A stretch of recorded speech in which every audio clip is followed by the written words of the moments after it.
welcome to Saint Misbehavin', the podcast about saints from people who are not. I am your host, Matthew Shudorn, and I am joined, as always, by my co-host and chief researcher who's as close to me as a sister, co-workers, dentist, Anna Domini. Anna, how are you doing today? I'm all right. That was hurtful again. What? I feel like you're not being very saintly in these introductions. Why? Not being a generous spirit. I think that this is just the kind of test that, of my faith in you. Your faith that, much like Job, who wasn't a saint, but was a sucker. You're being tested. This is the kind of comedy that's funny because it's too close to the bone. Anyways, how have you been? I am a sucker. How have you? Yeah, I've been okay. It's Holy Week this week, so been having a Holy Week. Yeah, have you? No, you can finally. No, I've eaten some Easter eggs. You can finally like chocolate Easter eggs or just dyed Easter eggs. Yeah, just loads of eggs. I've been basically standing Don Bosco here. Yeah, it's just cholesterol level is off the charts. Yeah. Well, it's been like warm weather, so there's been loads of cars that you could probably fry an egg off. So there you go. Yeah, I now that Lent is over, you can finally get back to whatever you had given up for Lent, which I guess was eggs.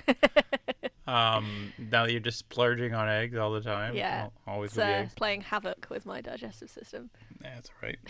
Have you done anything saintly or experienced anything miraculous this week? I did something quite saintly, but I feel like it's not that big a deal, and if I tell you about it, it'll just reduce the saintliness to zero, because then it'll be like I was doing it so I can tell you. Just do it. Just but tell I didn't. me. Now it feels. I wasn't going to accuse you of that, but now it feels like that's why you now did it. You have to. You're trying to get ahead of the story here. All right. What? I recognized the opportunity. I was like, this is my week's story. Yeah. So I was running late for work one morning this week, and my buzzer went for my flat. And I think it's broken because I couldn't hear very well, but it sounded like a kind of older person. And between the sort of sound cutting out, she was basically saying, "Are you having work done on your flat?" And I was like, "No," and because there was a load of hammering going on at the same time, which was coming from a flat upstairs. And she was like, "Oh well, whoever's having work done, the drivers, the workmen have parked in my parking space, and so I really need them to move because I'm having some carers coming to visit, and I need that space to be clear for them." And this was I was running late, had loads of other things on my mind, and it was my first instinct, very unsaintly, was like, "Oh well, that's not my problem."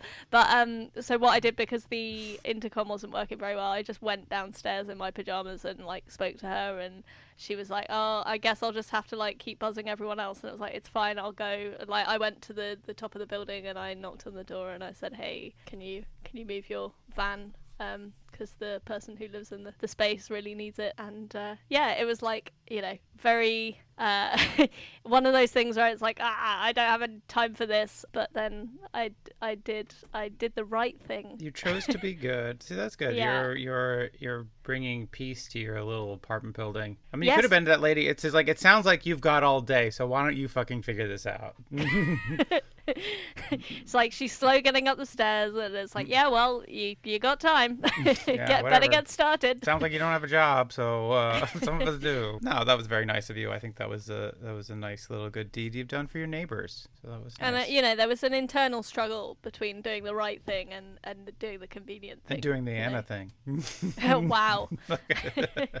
And I chose not to be me. Thank you. No, that sounds like a very Anna thing to do. Aww. You're procrastinating your own problems by focusing on other people's problems. Oh God. That was very good of you. That's very nice. Congratulations. Thanks. Good work. So that's why I did it, for your validation. Well, how about I found out about it.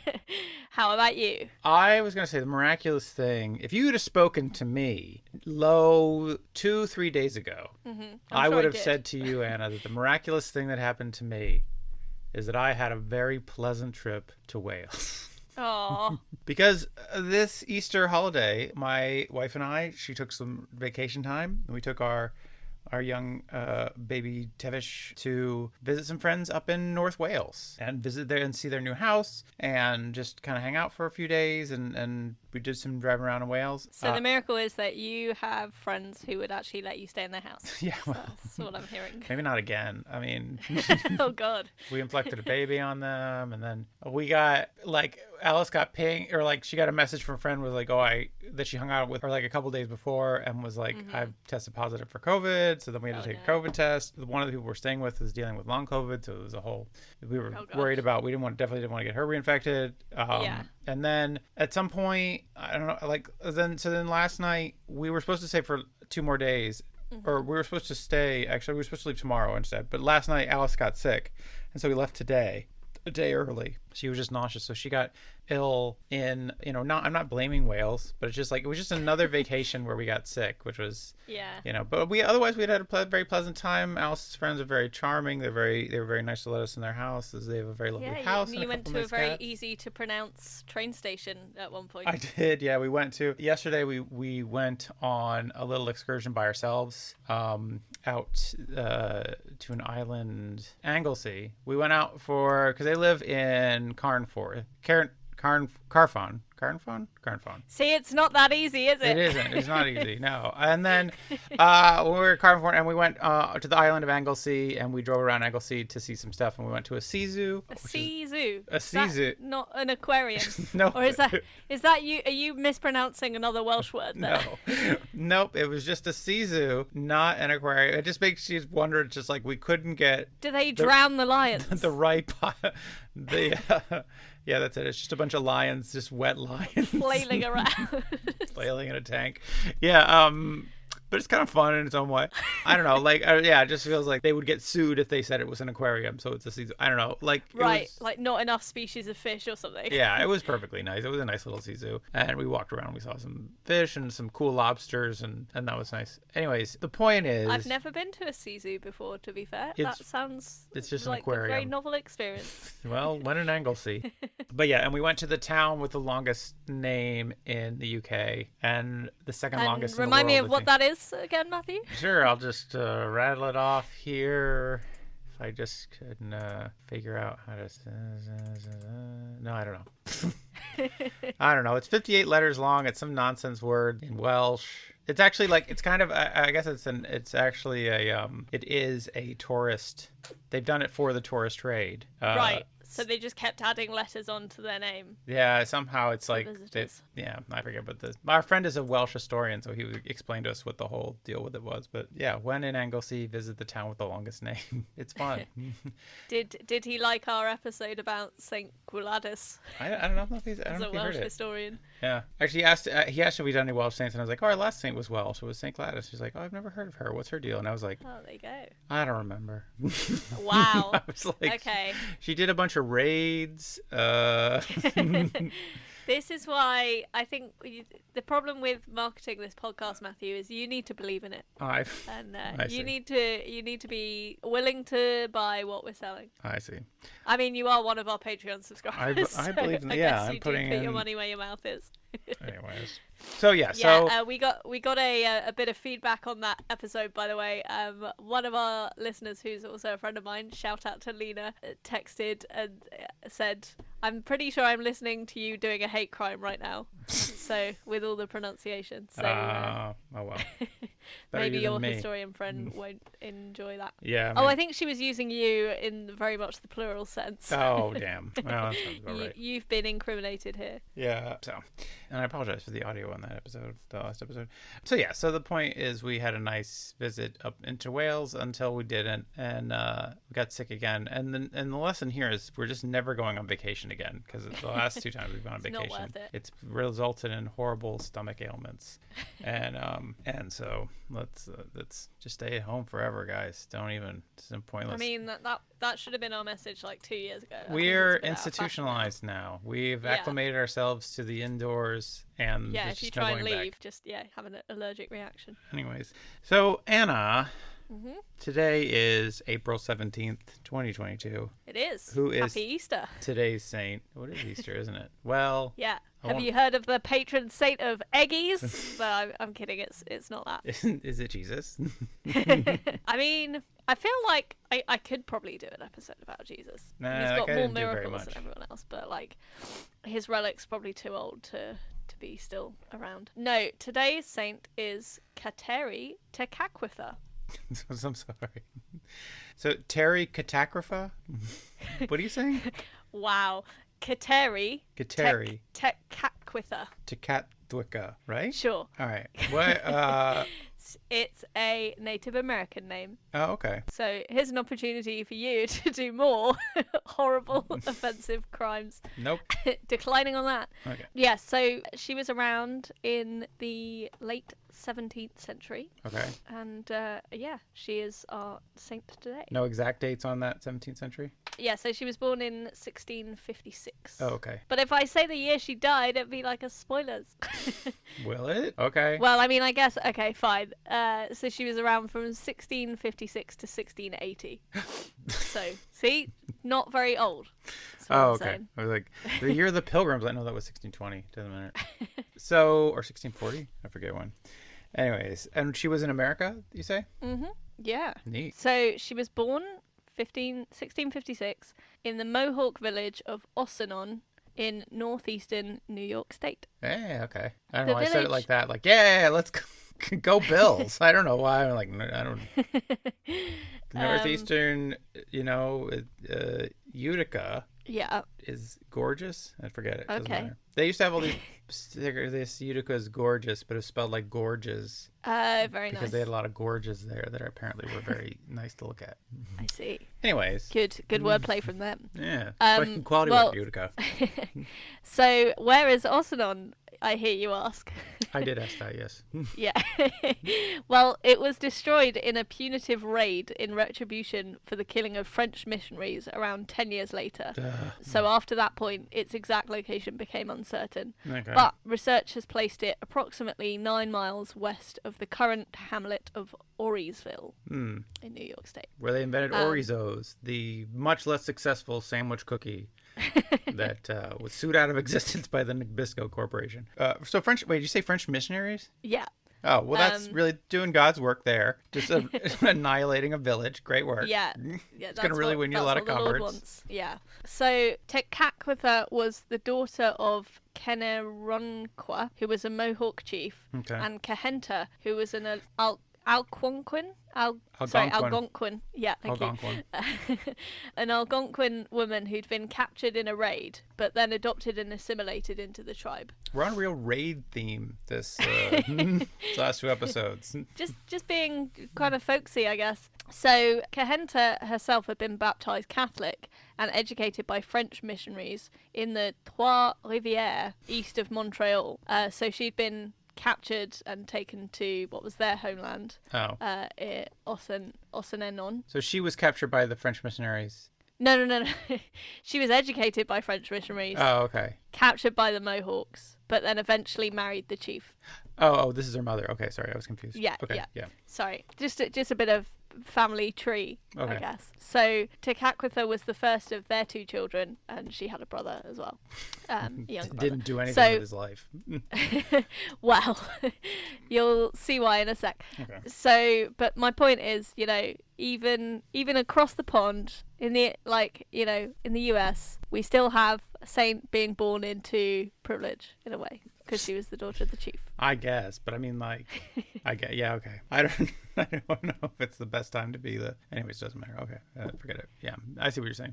Yeah. So from 1661 to 1663, the Mohawks suffered a severe smallpox epidemic, which caused high fatalities. And all the no one's to blame for that, but definitely all the not Europeans were any- like, "What Yeah. is happening here? Wow, what? Oh my god, how did that happen? Oh, No idea. Who even could see this coming? You know what? You guys could use some more blankets." Oh my god.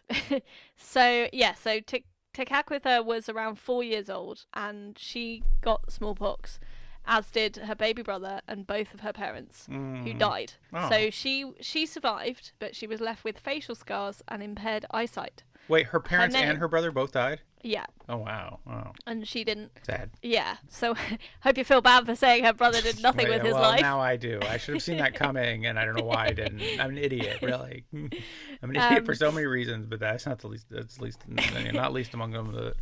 I didn't see this twist coming. Anyway. I like to set a lot of twists. Just call me M. Night Shyamalan. I won't. No. Okay. You refuse.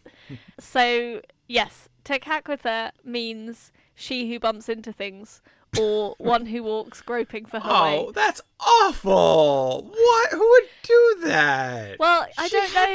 She had spot disease, and then she couldn't see, and they're like, "Oh, we're gonna call you fucking Bumpy because you're bumping into blind shit." face. Yeah. What? Yeah. What a fucking. You know what?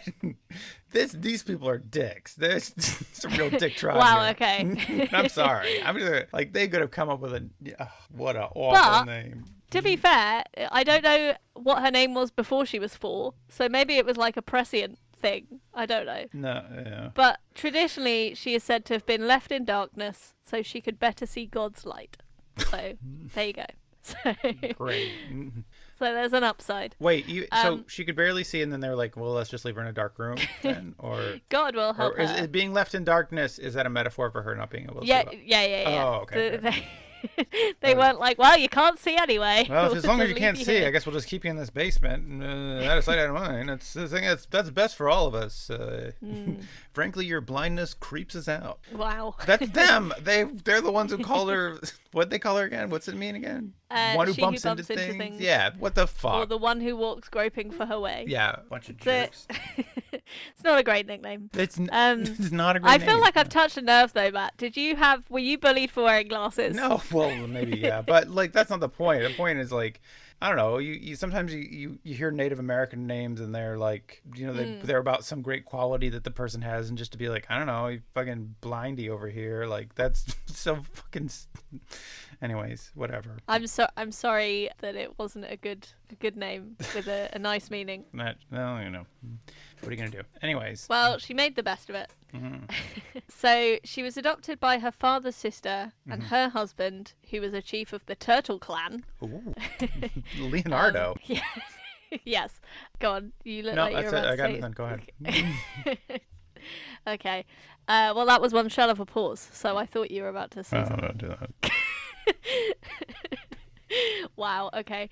No more jokes. Fine. Yeah. Before the epidemic, back in 1659, some Mohawks people had found a new village on the north side of the river, which they called Kafnawaga, which means at the wild water in Mohawk language. Mm-hmm. Was the wild water a nearby water park? Like they had really great log flumes and Yeah. Anyways, sorry, go ahead. So the perfect place to move when you've survived a smallpox epidemic. That's great. Let's just have a restorative holiday. Yeah. So they basically, in some accounts, when they fled from Osun Nenon, they set up the village. But I think the more reliable history says it was already there. Oh. But that was where they ended up either way. Okay, so they moved to the new village. Mm-hmm. Okay, and she's living there with her aunt and uncle. And in many ways, at this point, her life was the same as all young Native American girls. Most or many, who knows? I should have checked this gross generalization as part of this sentence. That's right. Okay. It's probably typical in many ways. Typical, there we go. That's it, yeah. With some caveats, possibly. It entailed days filled with chores, spending happy times with other girls, communing with nature, and planning for her future. Okay. Just girl stuff. Yeah, just gabbing with the gals and thinking about boys and, this and that. Exactly. Chores and... So she apparently grew into a young woman with a sweet, shy personality. She helped her aunts work in the fields, where they tended to corn, beans and squash, and took care of the traditional longhouse in which they lived. Oh. She would go to the neighbouring forest to pick the roots needed to prepare medicines and dye, collected firewood in the forest and water from the stream. Despite her poor vision, she also became very skilled at beadwork. Okay. All typical things of Just a girl. Girl stuff. Just girl stuff. Girls love collecting roots and working beads. That's just what we know. That is, yeah. Although she had not been baptised as an infant, she had fond memories of her good and prayerful mother and the stories of the Catholic faith that her mother had shared with her in childhood. These remained indelibly impressed upon her mind and heart, and were to give shape and direction to her life's destiny. Okay. She often would go into the woods alone to speak to God and listen to him in her heart in the voice of nature. God sounded a lot like an angry crow. I think, Just screaming, your parents died. Sometimes you need some time alone in the woods. That's true. It's good to get out there and collect, be alone with your thoughts, away from the tribe that all calls you girl who bumps into shit. Yeah. Those people don't seem like they're helping that much. No. So it's good I'm glad that she's getting away and she's finding solace in nature. Yeah. She's doing this Japanese practice, forest bathing. I don't know if is it actually Japanese or is that a cultural appropriation thing? I don't know. I always heard it was Japanese. I don't know. All right. Well, this practice of what's called forest bathing and this idea that you'd go into the forest and you just kind of are quiet and in nature, and it's very healing in terms of your psyche and probably in terms of your general health and I don't know, gut health, probably good for bacteria. Fair enough. Well, shout out to forest bathing then. Yeah, forest bathing. Good stuff. Good stuff. Yeah, check it out. So the Jesuits' account of Tekakwitha said that she was a modest girl who avoided social gatherings and covered much of her head with a blanket because of the smallpox scars. Oh, she shouldn't be ashamed of the way she looks. Yeah. I'm sure she's but the way she sees. Sorry, that was poor. Or the way she sees. God damn it. This is awful. I know. I didn't mean that. It was just for the wordplay. No, I know. That was very clever. Yeah, okay. So she covered herself up. She was very modest. Mm-hmm. Good for her. Quiet. So, yeah. Contemplative. Real introverted nerd. Stuff. We'd probably get along well with her, I think. Probably. She might find me a bit loud. A bit much. Yeah. But she and I would really bond over being like, God, she's so loud, right? Yeah, I know. Yeah. I'm sorry. I see how it is. Mm-hmm. So the Jesuits' account said that as an orphan, the girl was under the care of uninterested relatives. But this is unlikely because, according to Mohawk practices, she was probably well taken care of by her clan, her mother and uncle's extended family, as they all lived together in the longhouse. So wait, were the Jesuits like, I don't think anybody's really taking care of this girl, so we'll just take her off your hands here. It's like, actually, she's a beloved member of the family, and we actually love her a lot. It's a joke nickname, okay? Well, we heard what the name means, and it sounds like you don't care very much. No, she loves it. That's why she wears a blanket. It's a joke. It's an inside. You wouldn't get it. This also feels like the Jesuits being like very Eurocentric and being like, well, obviously these people don't know what they're doing, so we should take this kid, right? Is that what they do? That's probably, yeah. Yeah. So, as was the custom, she was pressured to consider marriage around the age of 13, but she refused. Oh, good for her. So Feminist hero. That suggests that, I think that suggests that, they were interested in her because they wanted her to follow in the traditions and, find her a good husband. Right. But she was growing up during a period of upheaval as the Mohawk interacted with French and Dutch colonists who were competing in the lucrative fur trade. Right. The Mohawk initially traded with the Dutch, who'd settled in Albany and Schenectady. Thank you. Bless you. I heard the S and I was like, I know where this is going. I'll bail you out right now. Schenectady. Thank you. Very good. Whereas the French traded with and were allied with the Huron.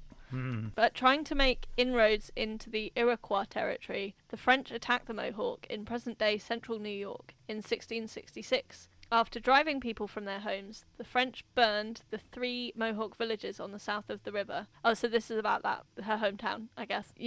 Osseneron. It's hard to keep the village burning straight.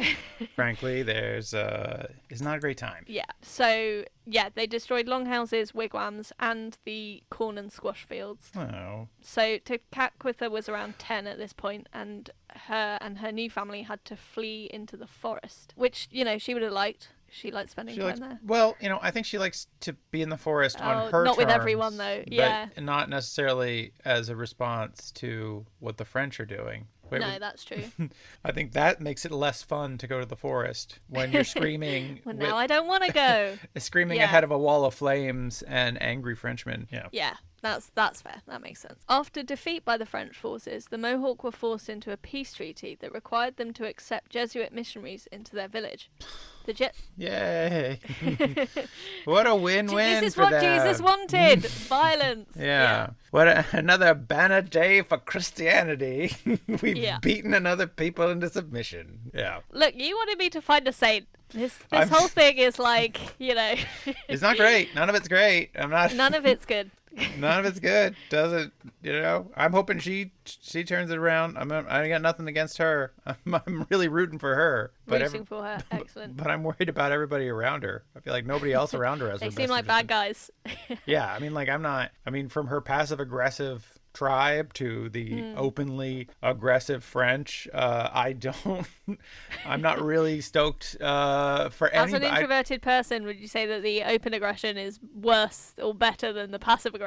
It's better, frankly, because at least you know where it's coming from. You know what's going on. Like, at least you know where you stand. Yeah. I mean, like, somebody's coming at you with a torch. You're like, okay, I know where we're at with this relationship. Yeah. But somebody's calling you bumpy, and it's like, what is this? Where's this anger? Where's this coming from? I don't even know how to take this. I'm gonna call her that for the rest of the podcast. I hope that's okay. So they fled to the forest. Yeah, and the Jesuits then had to accept defeat, that they were gonna have to host missionaries. Okay, so the missionaries are there. Yeah, the missionaries are in position, as it were. Oh, very good. Hey, if I'm not allowed to do jokes, it wasn't very good. Why do you say very good to that? That wasn't good. We're all disappointed. I'm encouraging Matthew. This is what you should be like to me as my older friend and mentor. Oh my God. The Jesuits established a mission near Orisville, and while there, they studied Mohawk and other native languages so that they could reach people. Okay. Well, that's good. Not just stubbornly yelling English and French at them. Look, I'm gonna say Latin at you until you submit. Exactly. That was the old plan. That was the old approach. Yeah. So credit where it's due, right? Right. Well, yeah, I suppose. So it was said that they spoke of Christianity in terms with which the Mohawk people could identify. Okay. So the Mohawk crossed their river to rebuild Caughnawaga on the north bank, west of present-day town of Fonda in New York. Mm-hmm. And in 1667, when Bumpy was 11 years old. That's not. Just go with the regular name. But I gotta say it so many times, it makes sense. Have some respect. Put some respect on. Okay. Yeah, but the Bumpy is so irresistible now. Well, that's you want to. You're. And that's on you. I'm not making fun. Go ahead. Just go ahead. Okay. When Bumpy was 11 years old, she met. Sorry, I'll take it seriously. That's your last time. Okay. She met the Jesuit missionaries Jacques Frémont, Jacques Bruyat, and Jean Pierron. We are Jacques and Jean. Exactly. Missionaries to the New World. Oh dear. They came to her village. Her uncle opposed any contact with them because he didn't want her to convert to Christianity. Good call. One of his older daughters. Yeah. Well, one of his older daughters had already left Caughnawaga to go to Kanawaki, the Catholic mission village across the St. Lawrence River from Montreal. Mm-hmm. In the summer of 1669, that's 1669. It was like, wait, that awesome Bryan Adams song? It's the summer of 69. Oh, yeah. Oh, sorry, go ahead. We're going to flee from an attack. Yeah. Oh, that's not as much fun. Yeah. So in the summer of 1669, several hundred Mohican warriors advanced from the east, launching a dawn attack on Caughnawaga. Rousing quickly to the defence, Mohawk villagers fought off the invaders, who kept Caughnawaga under siege for 3 days. Tekakwitha, now around 13, joined other girls to help the priest Jean Pierron tend to the wounded, bury the dead, and carry food and water to the defending warriors on the palisades. So she got involved, helping the community, I guess. Yeah, helping out in times of struggle against the Huron. Yeah. Was it the Huron again? No, it's the Mohican. The Mohican. Yeah, I mean, that's good for her. Did they win? I guess so, yeah.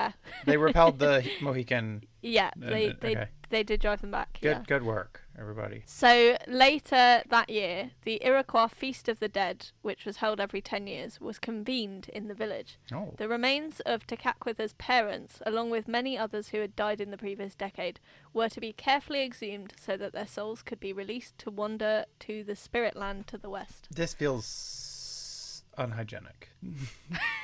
Exhuming corpses. Yeah, I don't know, but whatever. Oh, because they had smallpox. They had smallpox. That's the other thing is, like, they not only were they corpses, they were like they had a disease. Corpses. And I don't know what the timeline is on like the half-life on smallpox is. You know. I don't think it's radioactive. I don't know. Well, I don't. Look, so it's Listen, not around anymore. I think surface transmission is a myth to sell antibacterial gel, right? Okay, wow, all right, well, and that's why you take all that horse medicine. That's the only thing that's keeping you safe. No, I still wear a mask places, is my point. Yeah. Anyway, according to a 1936 book about Tekakwitha, Pierron attacked the Feast of the Dead's beliefs and logic. The assembled Iroquois, upset over his remarks, ordered him to be silent, but he continued to tell them to give up their superstitious rites. Superstitious in quote marks. Right. That's his words. Look, you're digging up bodies to release their souls. Really, the only thing that what you should really believe in is a guy who rose from the dead on his own. Yeah. 3 days later. That No just makes digging sense. required. That Yeah. just makes sense. Your thing, very superstitious. My thing, fact. My thing. Anyways, who wants some of his flesh to eat? Amen. Huh? Oh, wait. No, I didn't finish. Also got some blood. Oh, well, in that case, Yeah. count me in. He demanded that to secure the continued allyship with the French, the Iroquois had to give up their Feast of the Dead and their faith in dreams as a guide to action. Give up your and faith in worship. dreams. Jesus, that's horrible. That's not very American. Just like, I'm going to need you to just grind your spirits right down for me. I need you to give up on dreams and hope. Just any kind of like good feelings. All that's going to have to go out. 'Cause you're Christians now. Catholicism, there it is. Yeah. Catholicism, your dreams mean nothing to us. Yeah, dreams, okay, but what about guilt? Why have dreams when you could just have crushing guilt? What? Anyway. That should be the tagline of this podcast. Yeah. So, at length, the assembled Iroquois relented. They gave gifts to the priest and promised to give up the customs that he'd denounced. Cool. So- What are they giving him gifts for? Just like, look, if we I give you this, know, we go just away. Make it, yeah, probably. What is this about money? You want money? Here, take this. God, fucking go. Shit, man. We were just trying to have a nice festival here. You come and shit on all the fucking time. Literally raining on their parade, yeah. Not literally. What are you talking about? Well, okay, no, it's fine. Anyways. Raining on their literal parade, then. Yeah, okay. Fine, whatever. He was a buzzkill, basically. Yeah. So I'm going to rename him Matthew. Oh. But I thought it was Jacques and Jean. Yeah, sorry, he was Jean Pierron. By the time Tekakwitha turned 17, her adoptive mother and her aunt... Sorry. Her aunt, who was her adopted mother, right? So her aunt was her adoptive mother, but then her uncle's sister was also around helping raise her. as well. I see. Okay. And they had become concerned by her lack of interest in marriage. Mm. They tried to arrange her to marry a young Mohawk man by instructing him to sit beside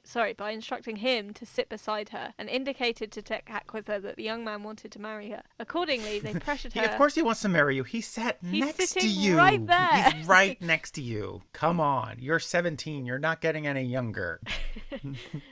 Old maid. I know, right? So, accordingly, they pressured her to offer him a certain dish made with corn that Oh. custom regarded as a woman's sign of openness to marriage. Am I interested in you? Well, I think this creamed corn really... Says it all. Yeah, it says it really expresses how I feel deep inside. It's So- both creamy and corny. Well, corny. It's like, like a declaration of love. Maybe that's where that phrase comes from. Tekakwitha fled the cabin and hid from her family in a nearby field. Fair enough. Fair. Yeah, I mean, like, nobody wants to be set up by their parents. I guess that is the nature equivalent of just going to your room and slamming the door.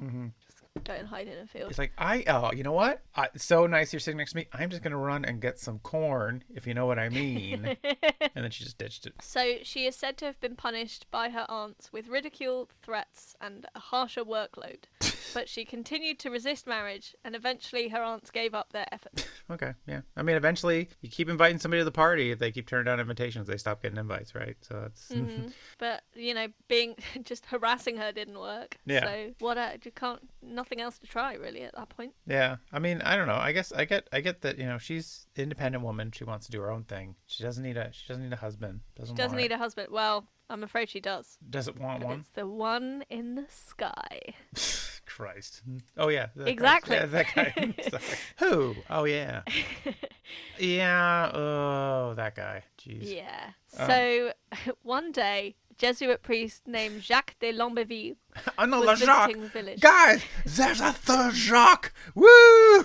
That's what the Trinity really is the three Jacques. The three Jacques. We can finally get rid of Jean. We've got three Jacques. Jean, get the fuck out of here. Oh God. Yep, that's pretty much what happened. So yeah, this guy visited the village. Most women were out harvesting corn, but Tekakwitha had injured her foot, and so she was stuck in the cabin, and that was how she met Jacques. Okay. I don't like where this is going. Don't worry, it's Jacques just kind of going from cabin to cabin looking for women who can't run away. Are there any What's girls happening? here? Yeah. Any girls here who are possibly pretty slow on their feet? Oh, and you can't Well- see very well either. Well, this is a real twofer for Jacques. God. I don't know why Jacques like Pepe Le Pew. Anyways. So Tekakwitha told him about her desire to become a Christian and started studying the catechism with him. Oh, So nice. who knows what would have happened if she hadn't injured her foot. Perhaps it's God's But will. This was, yeah. Perhaps it was all fated by a certain man upstairs. It's God. I was talking about God. Right, I didn't realise he had a living landlord. Yeah. So Lamberville wrote in his journal in the years after her death about Tekakwitha, describing her before she was baptised as mild-mannered and very well-behaved. He also stated And after that she was baptized, she was real wild. she was a bad bitch. Yeah. Oh, partier. She's just like fucking, she's raging all the time. Well, it's like, you know, it sort of undermines the whole need for baptism. It's like, oh, she was pretty good actually. You know, Yeah. she earned it. Yeah, it's like, well, she's so good. What am I not going to baptize her? She's going to end up in purgatory with all the, the virtuous pagans, and nobody wants that. So I'm helping her out. She's already pretty nice, There we go. She deserved it. So he also stated that she did everything she could to stay holy in a secular society, which often caused conflict with her neighbours and family. Is it just about the marriage thing, or? Yeah, I guess so. Because I guess in the Christian account, it's sort of starts to suggest that she was rejecting marriage because she wanted to be married to Jesus. Okay. So yeah, that would be a source of conflict. Judging that she was ready, Lamberville baptized her at the age of 19 on Easter Sunday, What? which is today. Today? Well, except it isn't usually. No. But actually, in 1676, it was April the 18th, so not too far Oh, off. yeah.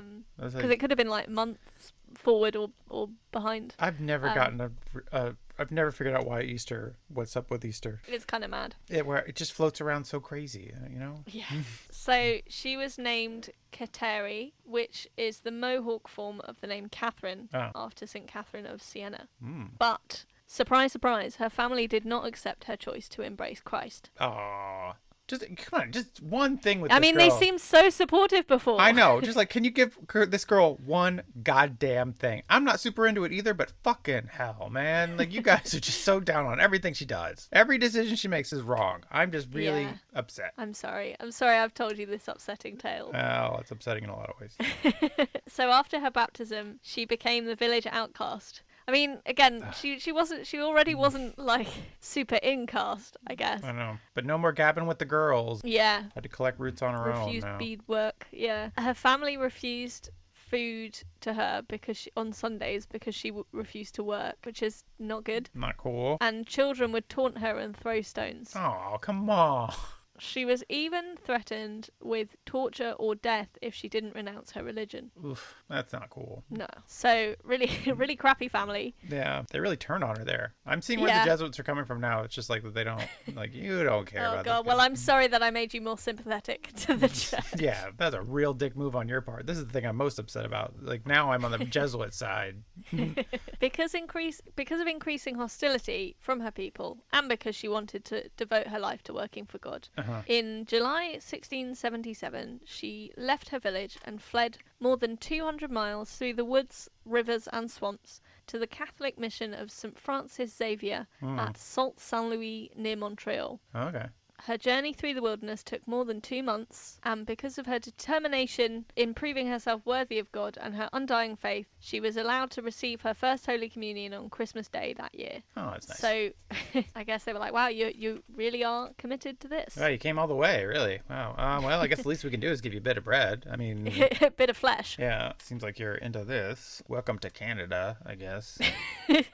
French Canada. French Canada. Canada. It's the best Canada. Sorry, it's the French part of Canada, so it's a headache. So you may as well have this wine as well then. Yeah, just have a bit of wine.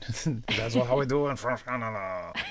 The finest communion wine. So although she wasn't formally educated and was unable to read and write, Kateri led a life of prayer and, your favourite, penitential practices. Woohoo! Yeah! This girl has not suffered enough! Oh. Her favourite devotion was apparently to fashion crosses out of sticks and place them throughout the woods. These served as stations to remind her to spend a moment in prayer. Oh. You thought that was going somewhere very different. I really was afraid. I was like, she fashions crosses into sticks and then just jams them right into her body. Oh, God. She's like, how many can I fit in my belly button? No, it's wow. Yeah, no, it's just like, but it's just like, she's just like making little crosses and then she sees them in the woods and then, it's just like a little mental reminder. You're like, thinking about God. Think about God there. Or maybe they were so small that, she'd accidentally step on them like Lego. And that was why it was part of the penitence. Possibly. Just made herself a little obstacle course.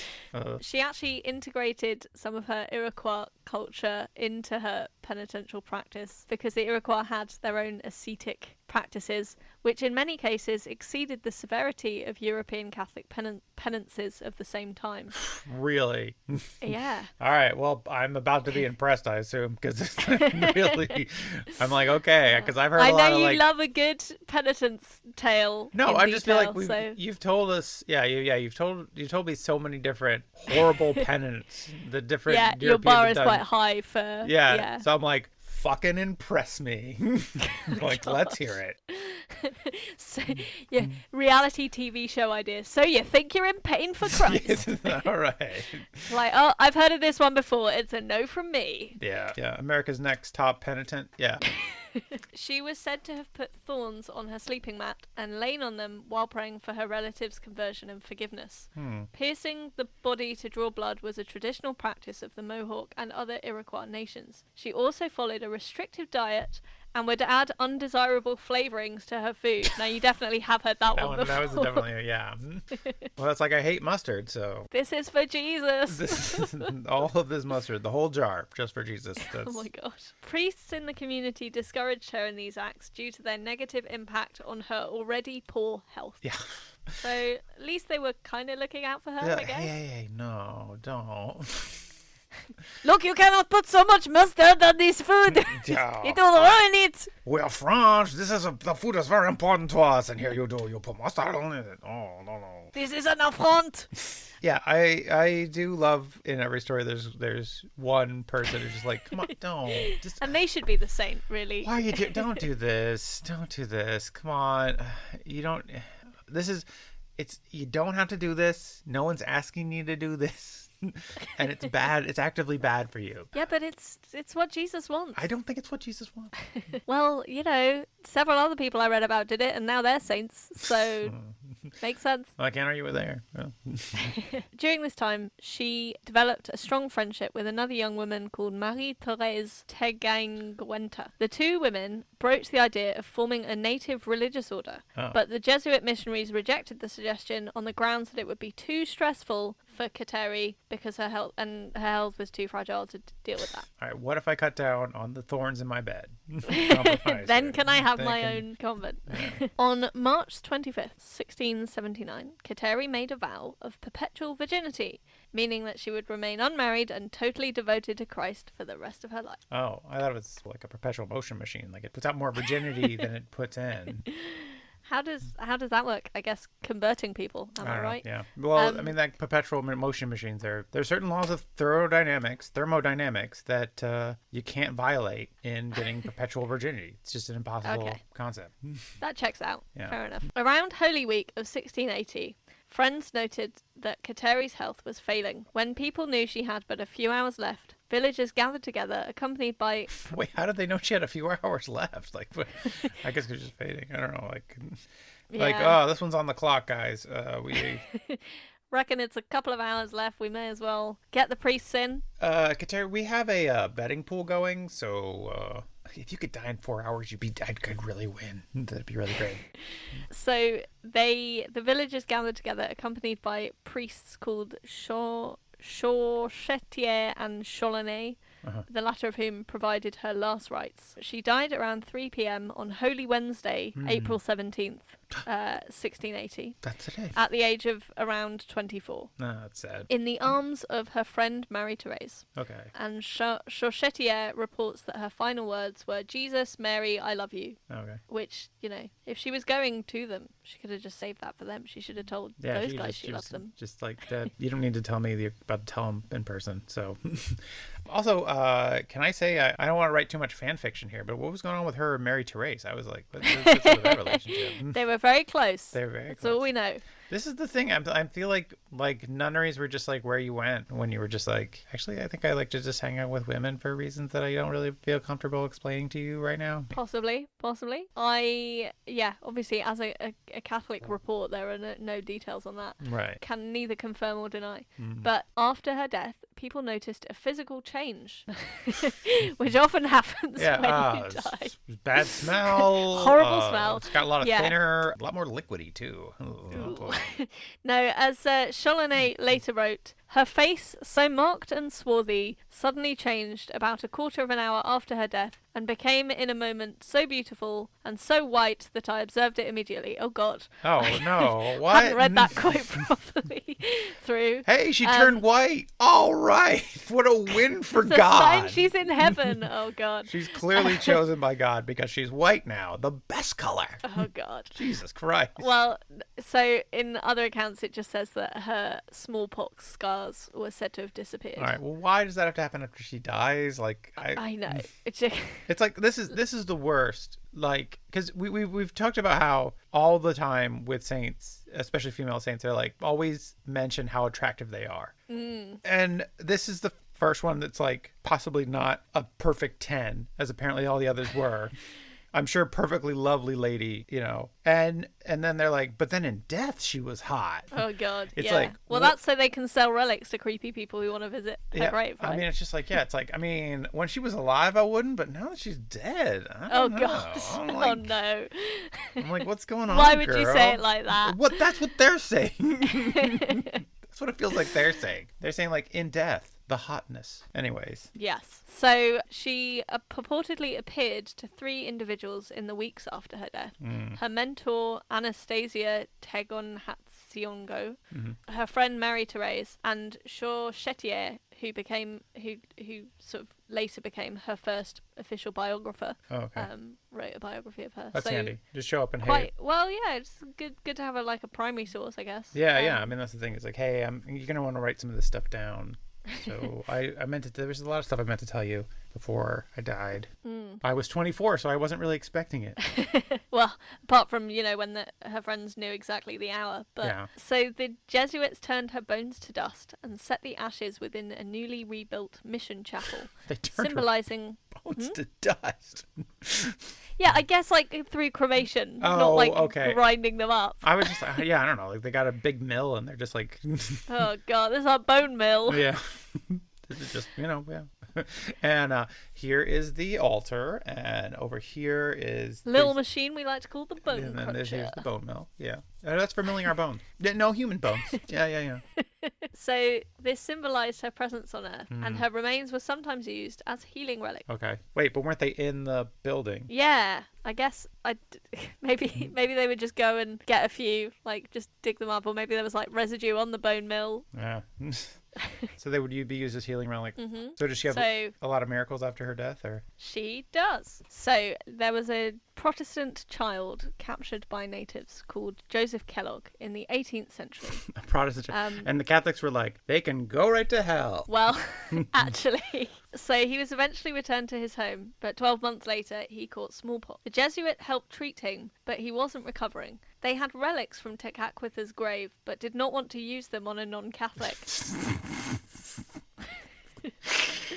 This is a shit story. I'm sorry. I'd really love to help your child who's gone through a traumatic experience. Yeah, why did you bring up the kidnapping? That has nothing to do with the smallpox. Well, I think maybe he well, that's a good point. Because it was like a year later, right? Anyways. Yeah. I don't know how smallpox contracting works. Yeah, I don't either. But yeah, that's okay. So it's like I'd love to help you out. Presumably the fact that presumably the kidnap being mentioned is like meant to be relevant. Okay. So possibly connected. But so one Jesuit told this. Did I tell you what his name was? Joseph Kellogg. Okay. So one Jesuit told Kellogg that if he would become a Catholic, help would come to him. So he did so. Wow. Well, I really feel Blackmail. like I have a lot of choice here. Okay, yeah, this is something I really want. I really feel called to Catholicism all of a sudden because apparently it is my only path to continuing to live. Mm-hmm. Yeah, what a miraculous What decision. another great win for the Catholic Church. So the Jesuit gave him a piece of decayed wood from Kateri's coffin, which is said to have made him heal. Oh. Other miracles were attributed to her. People recovering their hearing. A nun was cured by using items that had formerly belonged to Kateri. Such incidents were taken as evidence that Kateri was possibly a saint. As people believed in her healing powers, some collected earth from her gravesite and wore it in bags as a relic. Okay. Just my dirt bag that helps me. She wasn't quite a teenage dirtbag because she was like 24. No. But yes. Yeah. So at some point they must have to replenish the dirt, right? Otherwise, you're just eventually getting down to the coffin, and then people are just taking bits of the coffin at that point. Well, yeah, the rotten wood. Yeah, I guess so. Yeah. On December the 19th, 2011, Whoa! Pope Benedict the Breaking 16th. News. Yeah.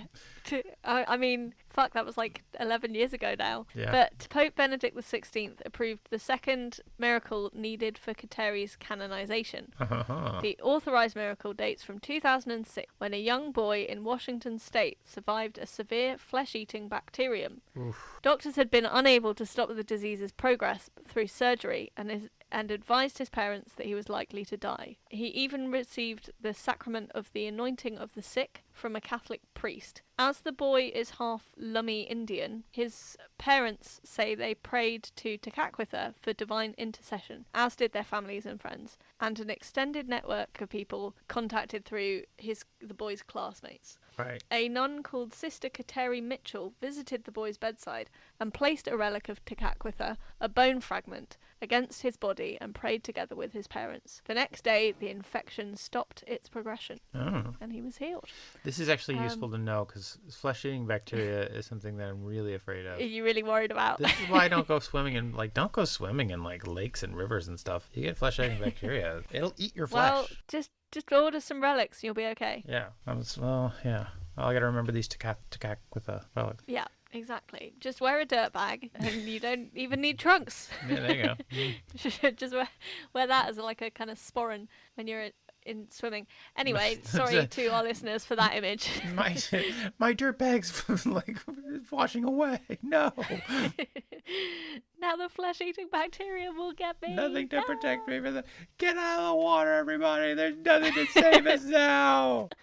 So, yeah, known as the Lily of the Mohawks due to her chastity, Kateri is the first Native American to be canonized as a saint by the Roman Catholic Church. What a win for diversity. I don't know. Not sure where I stand on this. Great, I guess. Well, you know, we've been very Eurocentric. That's true.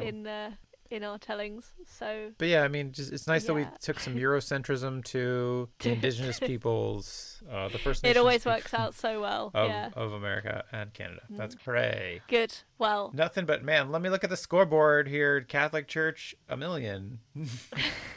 Everybody else, just a pile of corpses. So, now that I've clearly inspired you so much with that tale, what do you think her patronages were? Is she the patron saint of shitty names? Is having a bad name? No. Although she is a patron of people ridiculed for their piety. But she could just be. On your interpretation, it would just be people ridiculed. People ridiculed, like all people. People ridiculed by their family. Like that's people just Yeah. Is she the patron saint of taking long trips to Canada? She is a patron saint of Canada. Oh, is she? That's nice. So It's a nice place that to counts. be patron saint I of. think that counts as a point to you. Did she at least get to be a patron saint of like upstate New York? No, weirdly, she is a patron of Gallup in New Mexico. What? That's nowhere near New York. No, I know. That's a place that she is a patron of. That's Italy. They like in the Vatican. They're just like New York, New Mexico. This is the same place, right? New Mexico. This is the same place. Like, right? or how Americans all think that everywhere in England is London. Yeah, pretty much. Yeah, exactly. Yeah. Exactly. Is she the patron saint of gal pals? Just having gal pals. A typical teen gal, like typical female childhoods. Or No. whatever we put it as. I forget how we put it. Just girl stuff. Yeah, just girl stuff. Patron saint of girl stuff, you know. She is not the patron saint of girl stuff. What is she the patron saint of? So she is, surprisingly, patron saint of Native Americans. Oh, okay. So makes sense. Yeah, Blaze you a know, trail there. 2011, little late, Yeah. but still helpful. Sure. I'm sure it is. Potentially. Loss of parents Aw. and orphans. Aw. So, I mean, synonyms, I Yeah. guess. Exiles. Oh, that's right. That's true. She was exiled to Canada, which is upgrade, really. Fate. Yeah, fair. At least they got good healthcare there. It's like, oh no, don't exile me to Canada. Jeez. From America. No, but America's the best country ever. No. Oh no, it sucks. I hate it here. Anyways. She is also a patron of ecologists and environmentalists and environmentalism. Because she liked the woods. She loved the woods. Yeah. Yeah. So, yeah, that was Kateri. Oh. And then, so Canada and then that place in New Mexico as well? Yeah. Those are the only locations. Any reason? No, I don't. Well, Canada makes sense, but I don't know why. No, it's New Mexico that's place the outlier. Yeah, we all get Canada makes total sense. It's New Mexico that's the outlier, which is very far away. Anyways. Listen, a lot of them are random. Like, there wasn't much of an explanation for any of the patronages, so like I really had to emphasize her time in the woods to make the ecology ones make sense, you know. Oh, I see. I didn't make it up, but there were other details in other bits of different accounts that I was like, well, we'll have to miss those out to focus on this ecology stuff. Oh, so did you accidentally skip over her long side trip to New Mexico? Is that what she missed out on? Oh shit! No. that semester abroad in New Mexico, like there's that you do when you're learning about church. Yeah. Everyone has to do a trip. Yeah. Anyways, well, Anna, do you think that you'll ever see a need for having Saint Kateri intercede for you? Well, I mean, we will all need patrons of the environment. That's true. We currently do, but we will continue to do that. So I think that, incorporating nature and appreciating nature into your life is something that we should follow her in, I think. Sure. And as I'm sure you could deduce, I have also been ridiculed for things that are beyond my control. When would that even happen? I don't even know. You're so cool. It's left no mark on your personality whatsoever. I don't know. And then you got into comedy, you say. What a weird choice.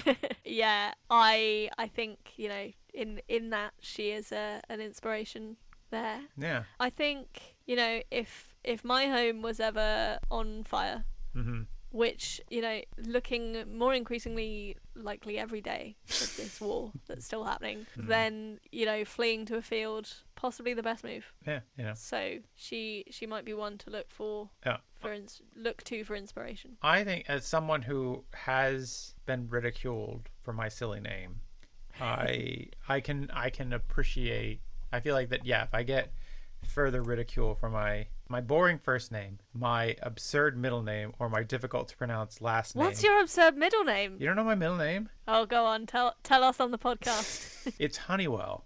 Oh, of course, yeah. I just thought that was like another family name. Yeah, no, that's my middle name. So. Oh, so when your mum calls you Honey, it's actually just like a special nickname just for you. No.